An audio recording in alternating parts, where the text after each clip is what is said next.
Bye, Felicia. Oh, yeah. That's what I'm talking about. Come on, sucker. Let's get it on. See, no one has balls. No one has the balls to say the real deal. Black word today. Yes, y'all is the one and only. Get up.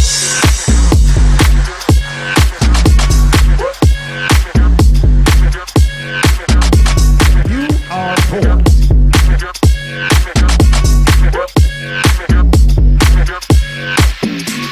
Hello, everybody.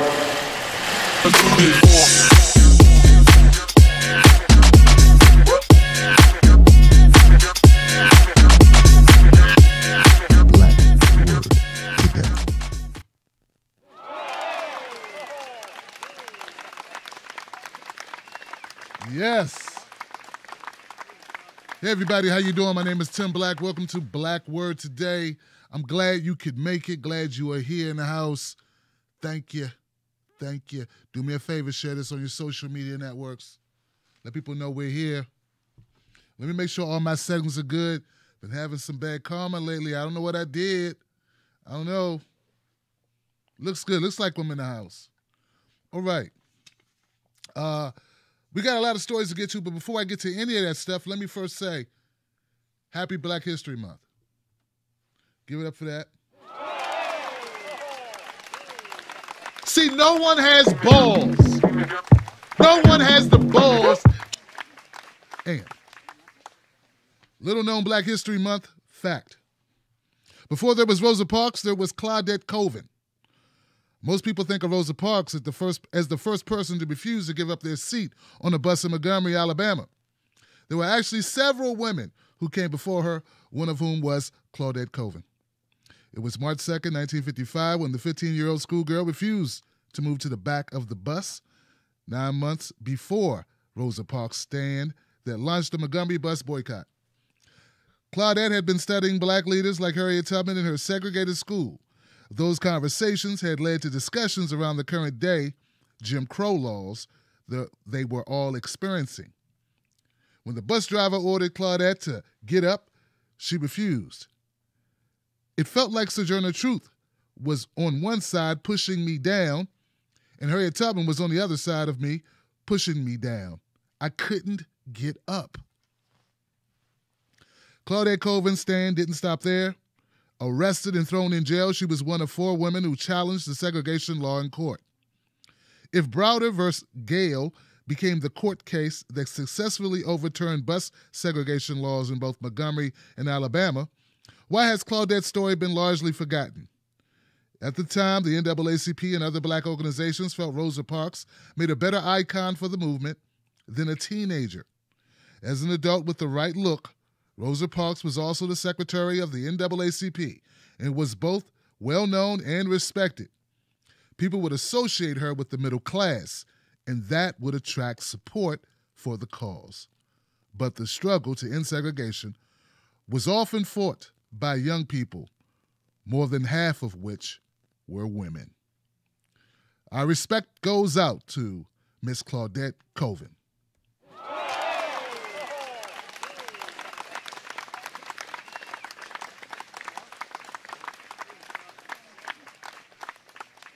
And yes, folks, yes.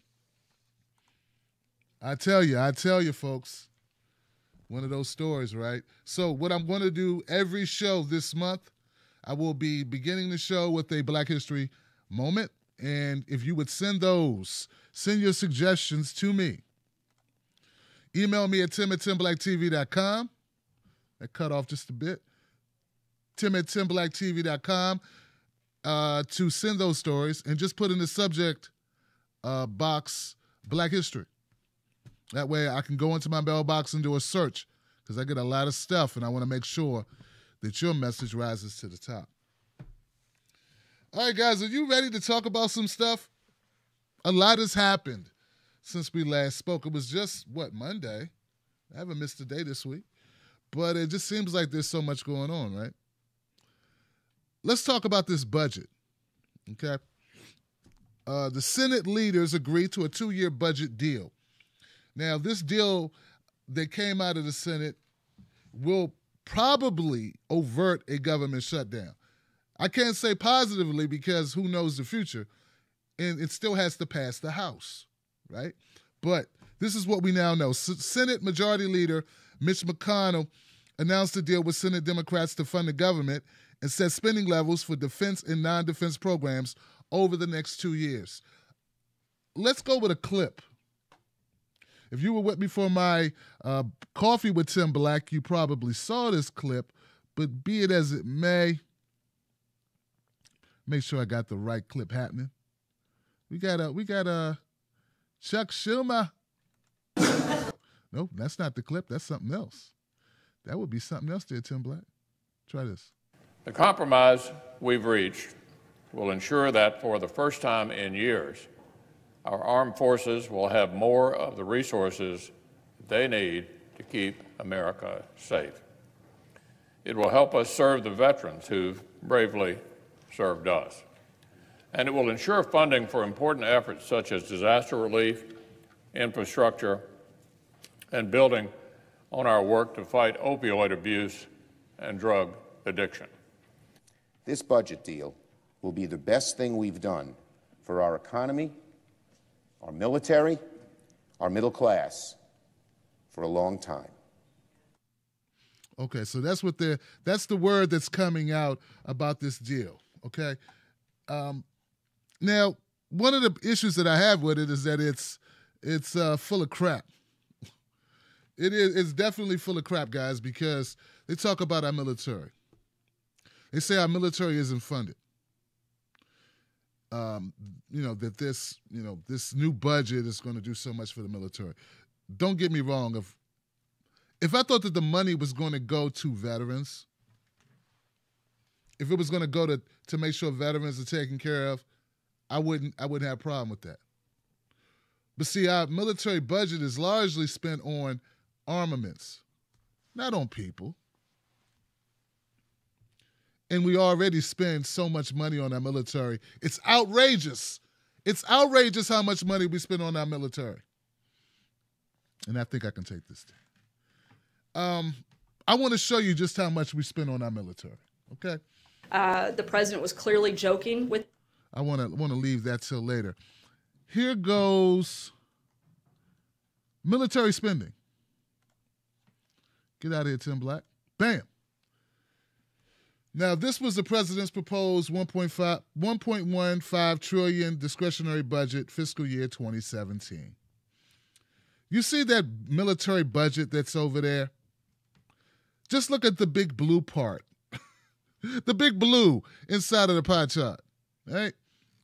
As you can see, veterans benefits is outside, because it's the veterans benefits is outside of the blue. You see the orange at the bottom? I guess that's orange, like a yellowish, okay, neon yellow. All right, sort of like my logo. Veterans benefits is counted outside of military. The big blue section that you see there, the $622.6 billion, which is 54% of our budget, that's our military spending. All right? That's what we're talking about. That was the proposed budget. They ended up giving him $701 billion, I think it is. Over $700 billion.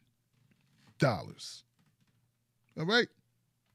Which was more than he asked for. Once again, this is not, let's make this clear. Once again, this is not for veterans. It's for bullets, bombs, ballistics. All right?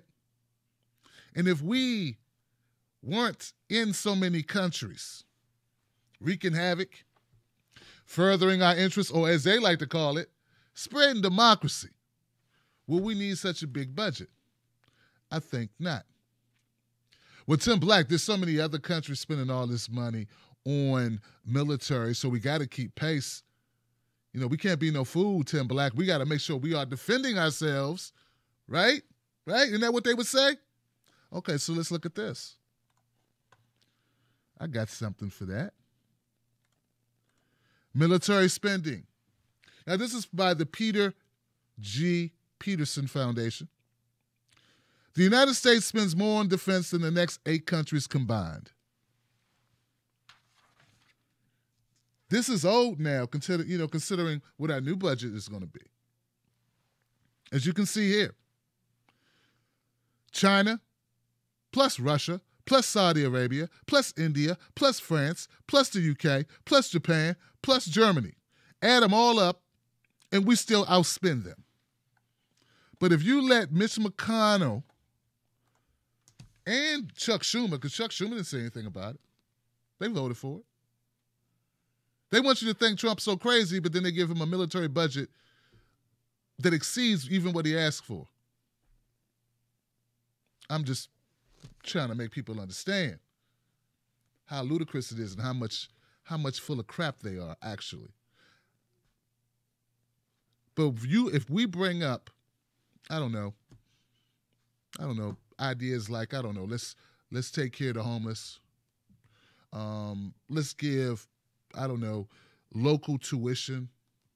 Let's forgive some of this student debt. Let's retrain workers that get laid off due to globalization, outsourcing of jobs, or let's give a stipend.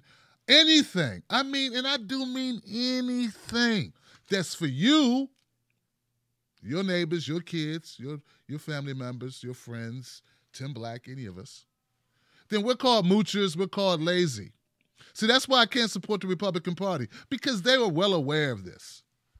They're well aware of it. You think I didn't make the charts? And I don't make up my own facts.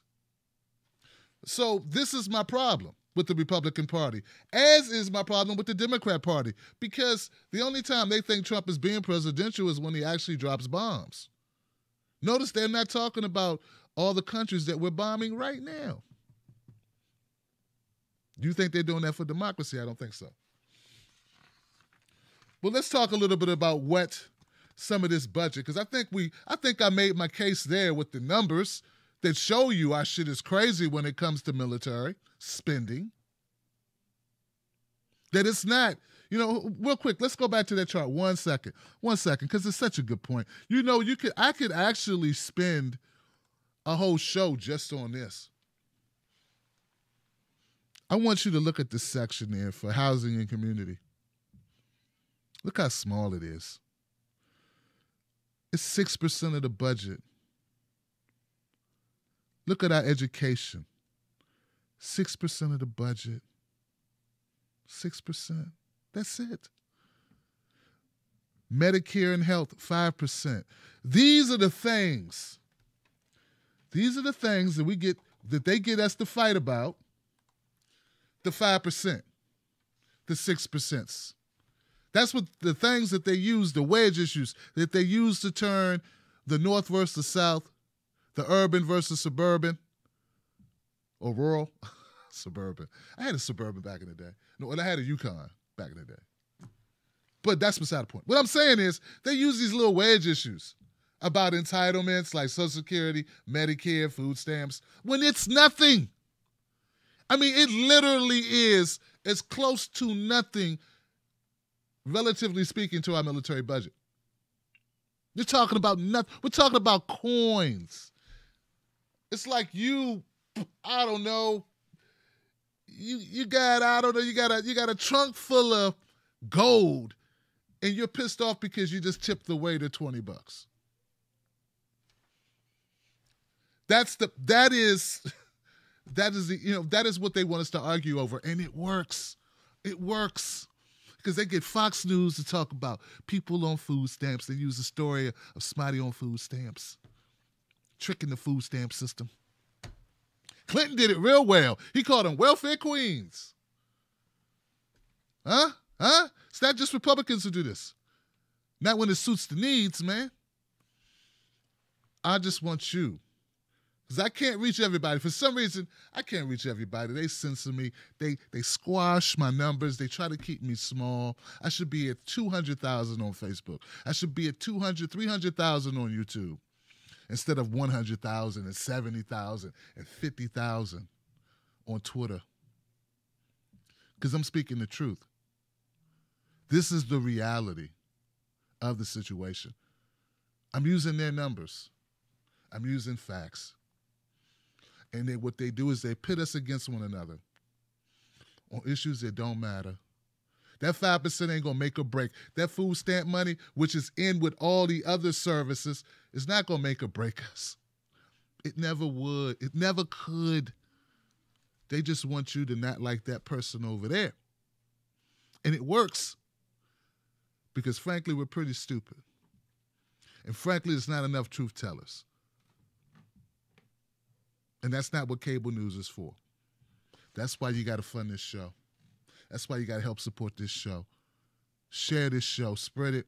And join me. Join the Wolf Pack. Join Team Black. And be a part of the real. Get the real word out. But now let me tell you some of the good sides. Besides our bloated military spending, let me tell you some of the other programs that this budget will foreseeably fund, because I don't know if it's going to fund it. The House still has to approve it.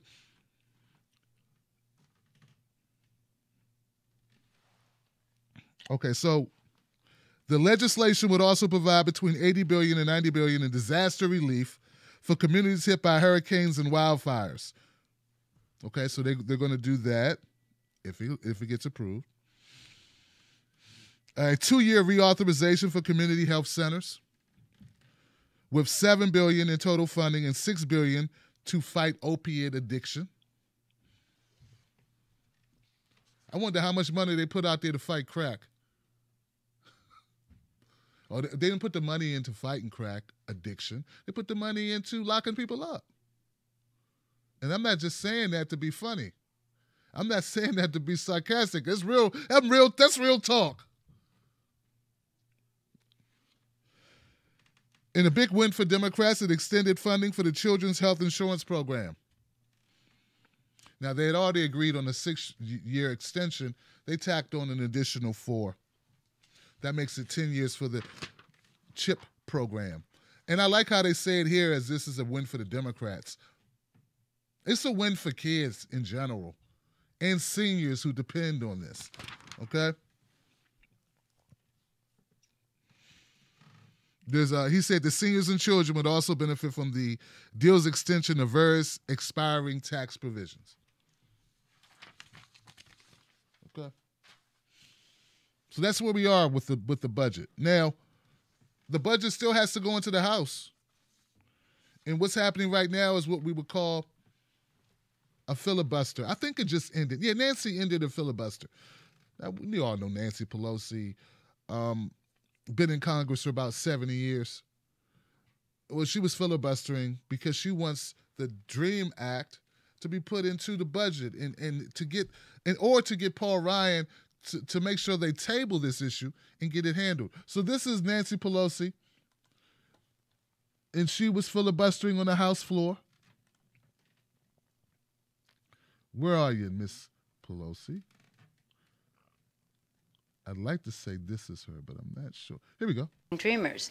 If a DREAM Act were brought to the floor, it would pass immediately with strong bipartisan support. And I commend my Republican colleagues for their courage in speaking out on this. Yet our dreamers hang in limbo with a cruel cloud of fear and uncertainty above them. The Republican moral cowardice must end. Members of Congress are trustees of the people and of our nation. Why are we here if not to protect the patriotic young people who are determined to contribute and to strengthen America? Okay. So that was Nancy Pelosi there. Now, filibuster, let's define it. It's an action where lawmakers can take in the Senate, not in the House. However, both Pelosi and House Speaker Paul Ryan are both permitted to talk at length on the floor because of their leadership status. Both of them often request 1 minute to speak, but go on for several minutes, a privilege afforded to them because of their status. Okay? That I didn't know. So we all learned something. That's in the House it's not permitted, but due to her rank, was it minority leader? Pelosi won the House that she was going to take advantage of her leadership minute to speak as long as she can.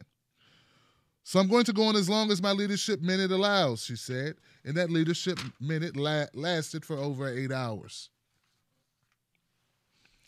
She used most of her time to read letters about dreamers from around the country in order to stress the importance of passing a bill to protect them from deportation.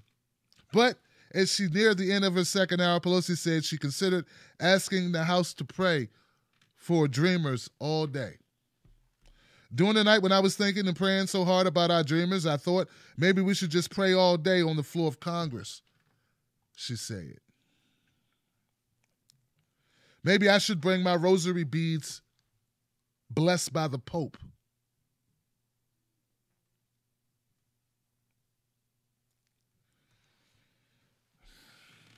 All right. You know,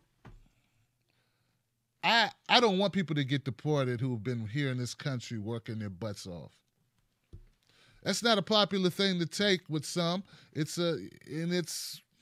know what, but I don't give a shit. I don't feel that way, right?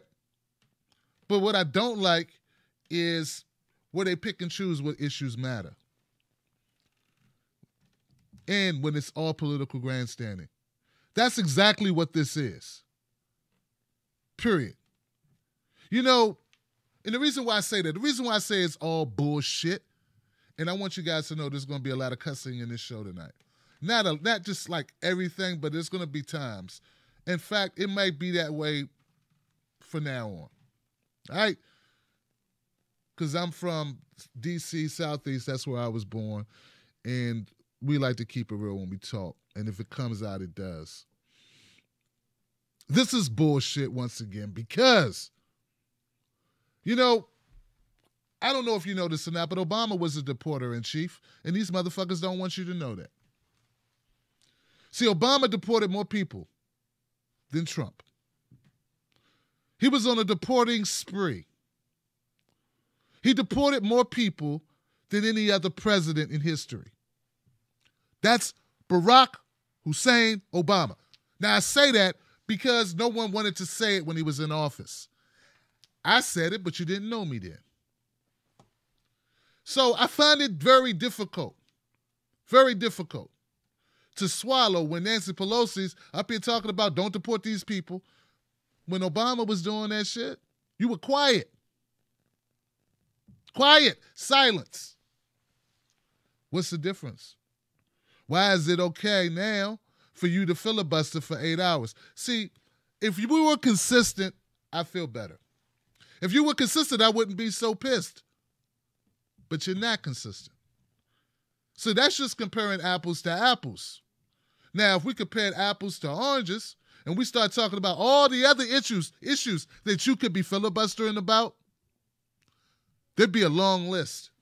There'd be a long list of issues that we all care about. How about, I don't know, you filibuster till I don't see, 10 cities in these cities that I go to where people are living on the street. How about you filibuster that? Oh, I don't know, homeless people. Do homeless people vote? Do they vote? See, that's why I find it difficult. See, I could have let it go if she didn't bring the rosary beads in, right? She didn't bring in the blessed by the Pope and I should pray all day, da-da-da-da-da. You know, if she didn't bring that in, I'd probably be okay. I'd probably let it go. But the fact that she brought it up like that, you know, and the fact that people are praising it like, oh, look at her take a stand. Oh, look at Nancy Pelosi. I gotta call bullshit, folks. And I'm not saying I want the dreamers deported. They've been here getting an education. Why would you not want them to stay here and live their lives? They never lived anywhere else. Right?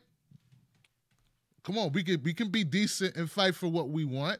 We can be decent, respectful, humane individuals and still fight for what we want. See, my thing is stop giving your vote away to people without getting something for it. And maybe we should demand that Nancy take her ass down there and filibuster for issues that we care about as a black community. Or say, you know what, Nancy? Maybe we'll just have to deal with Trump. Hey, maybe we'll just have to deal with Trump for a while. What the hell? What the hell? I mean, since you won't fight for us, maybe we'll just sit this one out. You know, maybe we will. I'm saying we can fight for our issues. We should fight for our issues. It's our obligation to fight for issues. Whether it be homelessness, whether it be end of these stupid-ass drug laws. Obama did do one thing. He did make the modification on the difference between the sentencing for coke and crack. He did do that, okay? How about we wipe that out altogether? How about we make them equal? I don't know. You know, I never met anyone who dropped out of college to go sell drugs. I never met anyone who had a great job who said, ooh, I'm going to go be a drug dealer. It's more fun to risk my life on a corner, or it's more fun to risk being locked up 20 years than it is to work a good-paying job. Like, I've never seen that. So maybe we should start demanding more of the Democratic Party. I mean, since so many of us want to vote for them. I exited. I am an independent. And we should all be independent unless we get something for our votes. So anyway, Republicans reacted to Pelosi's move by noting that they're already deeply involved in negotiations with Democrats to find a way forward on immigration, but one that fits in with the president's for what President Trump is looking for. Trump has said that in addition to helping dreamers, the deal must include funding for a border wall and an end to chain migration and the diversity visa lottery. We'll see where they go on this. I will try to update you. I will update you. I will update you on this issue. Okay? Give it up for that, guys.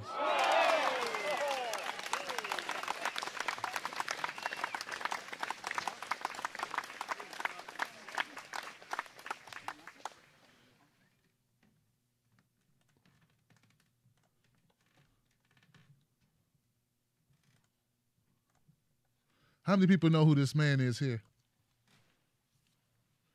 How many people know who this man is? His name is Edwin Jackson.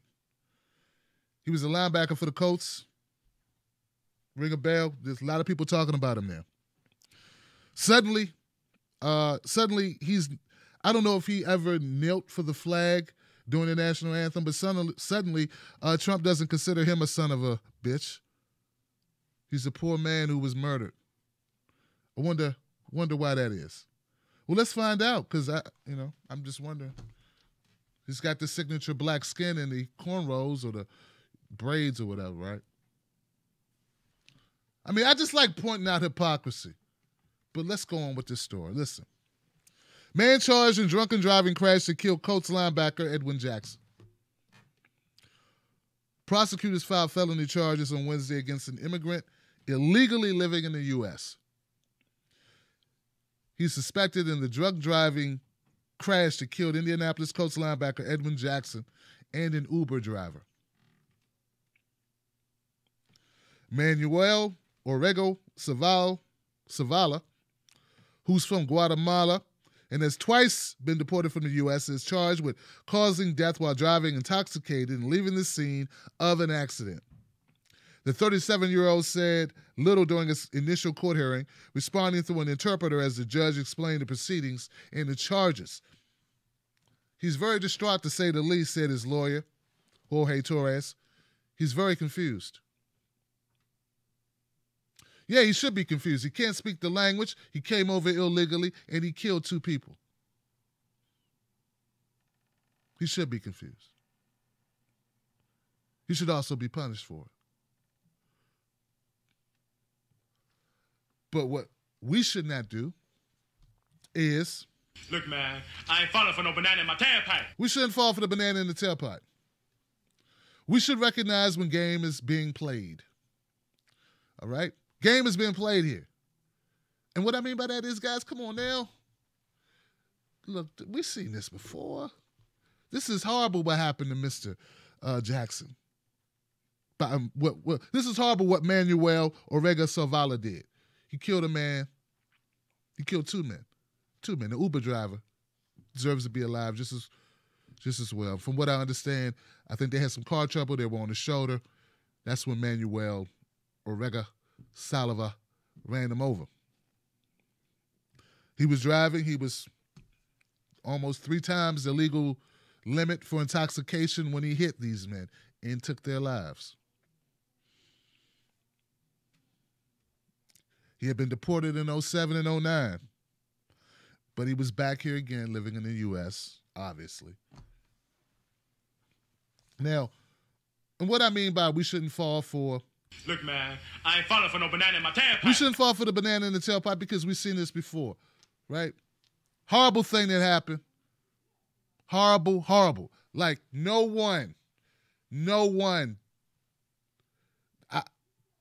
decent person, let me say no decent person, would see it differently, right? All of us feel sorrow for Mr. Jackson. All right? Everybody, right? And I'm sure his family and his friends and his colleagues, his fellow players, his teammates, his coach, everybody's probably ever known him. It's like, why is this son of a bitch ran over Mr. Jackson and this other man whose name I don't see right popping up? I'm sorry, guys. But I got to imagine they're all pissed off and they wish this man, Manuel, was never in the country, that he stayed out of the country. That would mean Mr. Jackson would be alive. This would have never happened, right? I get that. We all get that. But all I'm saying is we can't. Look, man, I ain't falling for no banana in my tailpipe. We can't fall for the banana in the tailpipe because what they do this to us too. Whenever there's an issue, whenever someone black does something, what they do? They stereotype all of us. That's what I don't like, okay? I've been doing this long enough to tell you that point blank. Whenever there's an issue, if there's one cop killing where a black person actually was aggressive, they use that to discredit all other cases of police brutality. And people buy it too.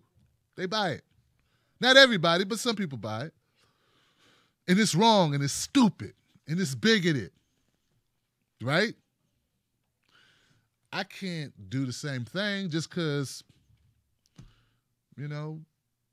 I like looking in mirrors.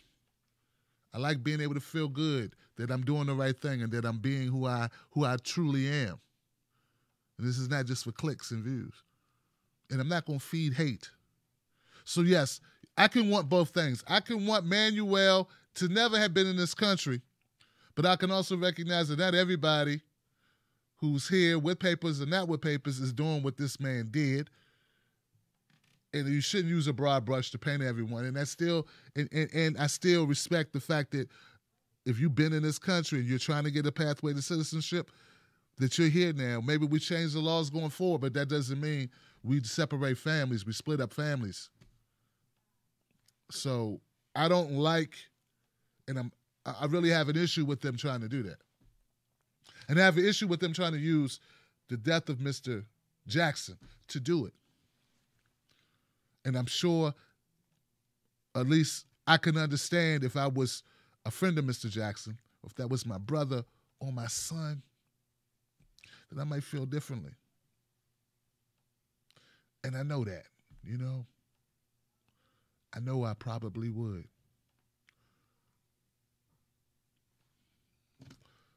But what you gonna do? Gotta be real, right? You gotta use your better self, right? And if we're gonna judge every time something like this happens and we say get rid of everyone or this is clean house, we're feeding into it. And it gets used on us and it gets used on others, and I think it should end. I think individuals should be judged by individuals based on what they do, not based on what somebody else did. That's just how I feel. We got students right now. I'm watching all the time for my son because he's a black, he just turned 9-year-old boy, and I don't want teachers treating him like he's this, danger to the classroom, or he's so unteachable, or based on something they have in their head about black boys. Get what I'm saying? So I deal with that. Me and my wife, we deal with that together. You know what I'm saying? And this is a little different. We're talking about a grown-ass man, but the people that it will impact is what I'm saying. They do this all the time, and people do it without even thinking about it. And I'm a thinking person, and you're a thinking person. So I want Manuel Salva to get the full brunt of the law. Oh, you wanted to be here? Well, you're going to be here now, brother, for a long time, in a jail cell, all right? And I wish this never happened. I do. And I grieve. I feel sorrow. I can't say I grieve. That's disingenuous. I feel badly about Mr. Jackson and this other man who lost their life. But I'm not going to paint everybody. It happens too damn much. It's got to end. And this is the other point I want to make on this before we move on, guys. The prosecutor in this case slammed Trump for even bringing this up. Now, yeah, Trump is playing politics, but as wrong as I think it may be to do it, and it is an issue that needs to be addressed.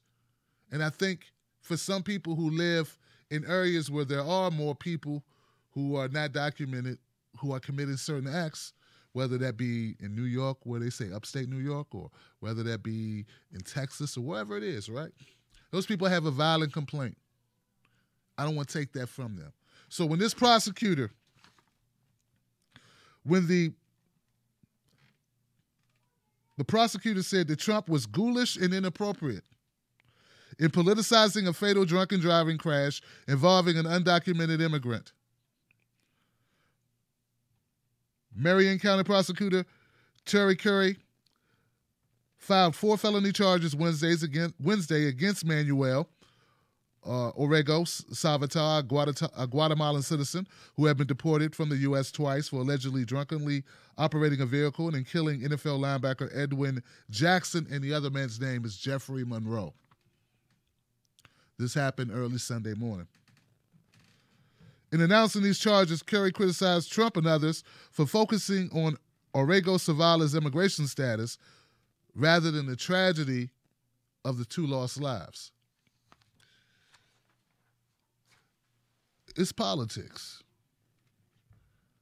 It's politics. And with, as usual, in politics, there's always a grain of validity in it. So there is some validity in it. I'm not going to say there's no validity to people who are in the country illegally who commit crimes. There's got to be validity in it. It happens. It needs to be addressed. Does that mean you punish everyone? No. That's all I'm saying. So I'm going to leave that at that. I think it's one of those issues you have to make your own mind up. I'm just giving you the story. I give you my commentary. That man, Manuel, killed 2 people. He should not have been here when he did it. He should not have been here to do it. And I'll let you make up your own mind on the rest of it, how you feel about it. Send your mail to tim@timblacktv.com. And remember, you can always submit a video to Talk Back to Tim Black. We've been off track with that lately, but you can send that in. And once again, here goes my email address for anybody who missed it. All right. You know, we've been talking a lot about politics. I'll do one more on politics. Just one more. Well, Democratic National Committee needs your help. The DNC needs your help because they're broke. The money ain't right. The dollars ain't adding up. Somebody needs to take out a loan. Maybe the Democratic Party needs to go to Florida. As I know, Debbie Wasserman Schultz loves the payday loans. No, the payday loans, the voucher loaners, they give you something with like 40% interest on that shit. Yeah, well, they need a loan because they're broke. Democratic National Committee fundraising hits a wall as the GOP sits flush ahead of the midterm elections. All right? The Democratic, or the DNC, entered the midterm elections year dead broke with a paltry $400,000 in the bank. Now, they say that the committee finished the year with $6.5 million in available cash, but about $6.1 million worth of debt. So basically what I'm telling you is if Marcus Lemonis from The Prophet went down to the DNC and did an episode and he told them to open up the books, he'd be like, your doors are about to close. How are you going to stay alive? Okay, I'll give you $1 million, which is basically what Hillary did in 2016 to take over the DNC and beat Bernie like a rug or an egg. I'll give you $1 million, DNC, but I want 51% of the DNC. And I want to run Tim Black. I want to run Tim Black as president. All right, so anyway, here's the thing, man. The 2018 election, the 2018 midterm elections don't look so good for the DNC because typically whoever has the most money wins. All right? Something that I just realized is that though the DNC is pretty broke, the Democratic candidates themselves are doing pretty good in the fundraising department. So they might not have money at the DNC world, but the individual candidates are doing okay. They're actually doing better than their Republican counterparts. So it still may be interesting, but the bottom line is whoever has the most money typically wins the election. It's not always that way, but enough that it would make me doubt that the Democrats are going to take back the House in 2018. But we shall see. We shall see. All right. Now, guys, I tell you, rest in peace, my brother. Condolences to the family. Meant to say that earlier. Got away from me a little bit.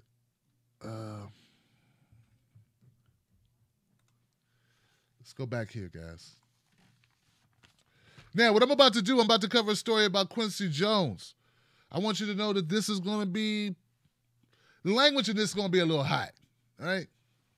Because Quincy Jones is 84 years old, and frankly, he does not give a damn.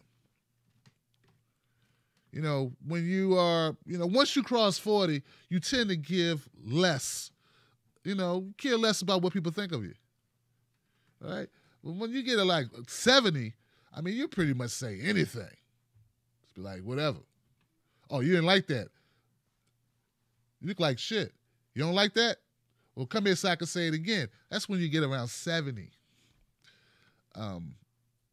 Quincy Jones being at 84, man, you couldn't pay him to care. You couldn't pay him to mince words. So this article and this story I'm about to give you is going to be kind of provocative, all right? The language is going to be rough, okay? But that's because that's what he used in his Vulture interview. He did an interview with Vulture magazine, and I'm about to start now. So, if that's a problem, it was nice seeing you. Email me at tim@timblacktv.com. Become a member of my Wolf Pack. This show is not funded by the DNC or the GOP. I need you to join me. Give as little as $1. Become a member. Do that today. Go to patreon.com, Tim's Take Live. But now, if you are of the bold type, who have no problem dealing with a little bit of profanity, little bit of cursing. You had no problem with that. Well, hang around, because here we go. Quincy Jones claims he used to date Ivanka Trump. Yeah. Say he used to date Ivanka. Now, you know Ivanka, that's Trump's daughter. Said he dated her. Now, we all know Quincy Jones. That's the man, music mogul, record producer, paid, right? Paid in the shade, laid back like a fade. The 84-year-old record producer told Vulture in an interview published Wednesday, I used to date Ivanka, like 12 years ago. He said, Tommy Hilfiger, who was working with my daughter, Kidada, said, Ivanka wants to have dinner with you. I said, no problem. She's a fine motherfucker. That's what Quincy Jones said. He said she a fine motherfucker. He said she had the most beautiful legs I'd ever seen in my life. Wrong father, though. Quincy Jones look, I told you the man don't care. He's 84. Could not give two damns what youth or I think about him. Ivanka Trump modeled for Tommy Hilfiger back in the 90s when she was a teenager. So that's how the relationship is connected there. The White House did not respond to requests for comment on this story. Okay, so here goes. So here goes some more. Check this out. Jones complimented Ivanka Trump but bashed her father for stirring things up. It's Trump and uneducated rednecks. Trump's just telling them what they want to hear. I used to hang out with him. He's a crazy motherfucker. Limited mentally. A megalomaniac. A narcissist. I can't stand him.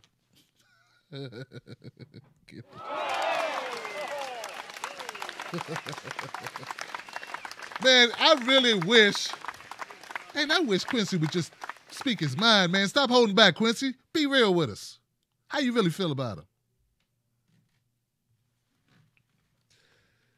The Grammy winner also said a symphony conductor knows more about how to lead the U.S. than most business people and more than Trump does. This is good stuff, man. This is good stuff. Playing with my money is like playing with my emotions. Big worm. Big worm. All right. He doesn't know shit. Someone who knows about real leadership wouldn't have as many people against him as he does. He's a fucking idiot, said Jones. God.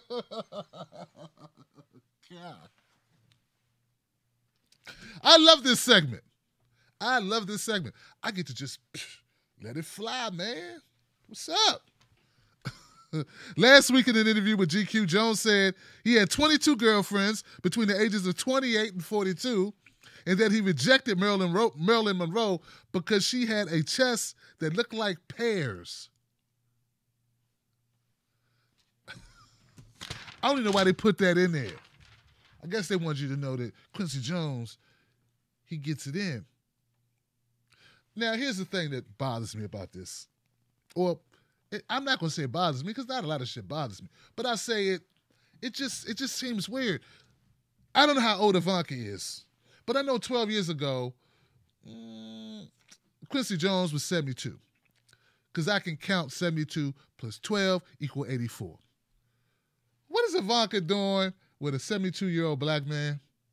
Or any man. Don't get me wrong, any man. I didn't know she liked black guys, first of all. That's new. Okay, cool.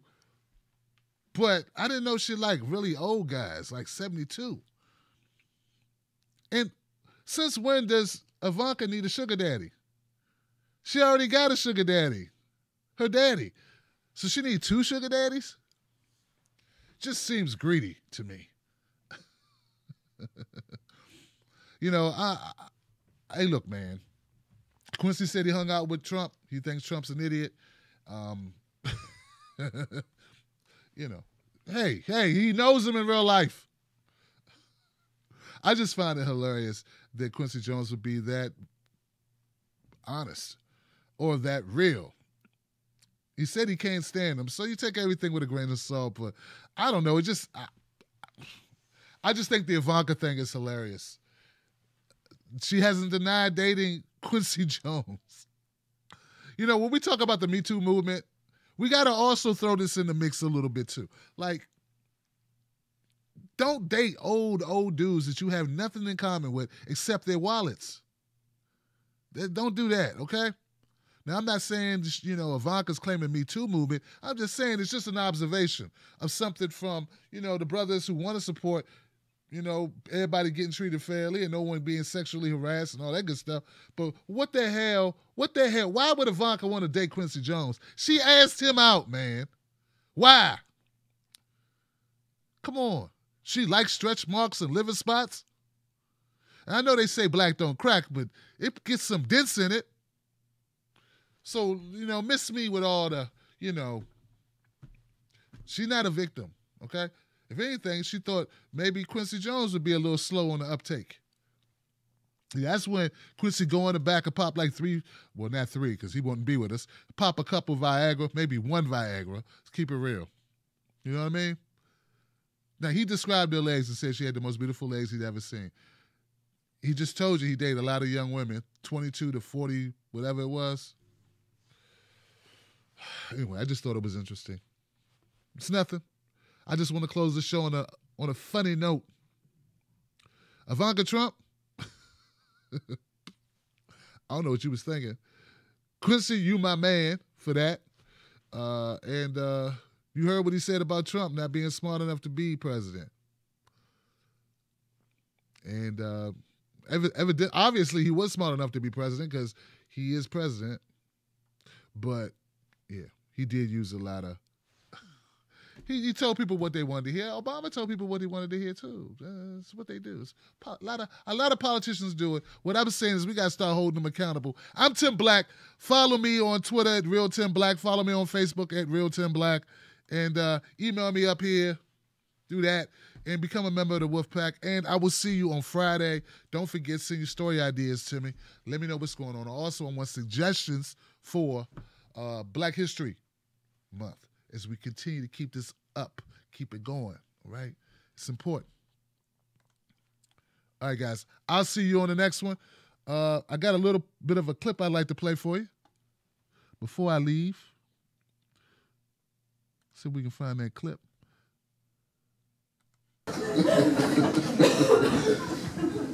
You know, I'm glad 2017 is gone. Yeah. You guys glad 2017 is gone? I mean, every time I turned around, there was another natural disaster. Yeah. Fucking hurricane, mudslides. Mudslides, dude. Mudslides. Floods. Hillary, Trump. It was every time I turned around, it was another natural disaster. Or unnatural. People got on me. They like really pissed off at me. They said I talk too much about Hillary. They said, Tim, that's not right. If you talk about her, she could be the first female president. And I'm like, you know what? Fuck you.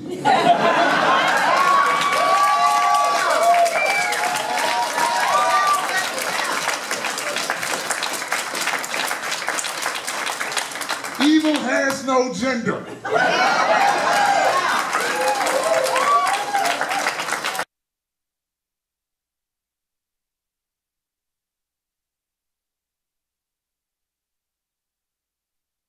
See, no one has balls.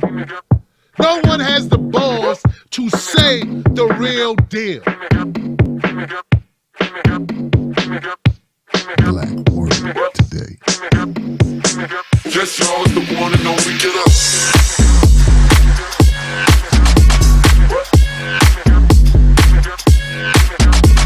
You are born.